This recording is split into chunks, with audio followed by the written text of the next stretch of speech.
Self-defense is a defense to homicide. However, please note that Maryland follows the minority rule, which requires a duty to retreat. If you are a non-aggressor and someone is approaching you, then there is a duty to retreat if indeed it is safe to do so.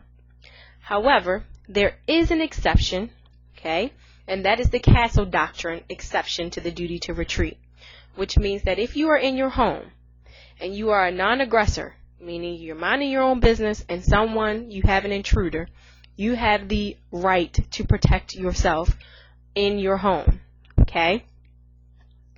Please note that when you start talking about the right to use deadly force, particularly when you're defending your dwelling, which would be your home, in Maryland, the felonies that justify the use of deadly force under the defense of habitation, which is also an extension of the right to self-defense, are limited to forcible and violent, surprises and offenses such as murder, robbery, burglary, rape, and arson.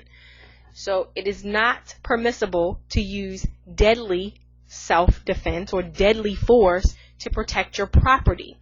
But when you think about self-defense, you're supposed to meet force with force. And again, Maryland has the duty to retreat, so you do have to retreat. And in fact, failure to retreat when required can be considered an imperfect self-defense. So you have to consider retreating before you go and start beating up on people.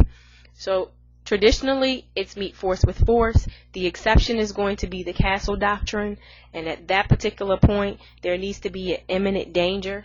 Okay, it's not to protect your property, it's to protect your person.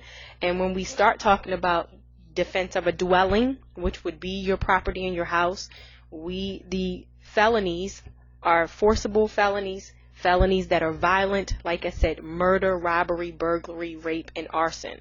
So self-defense is a defense to homicide, but think about if there's a homicide as a result of self-defense, then it needs to be some imminent bodily harm attached to that.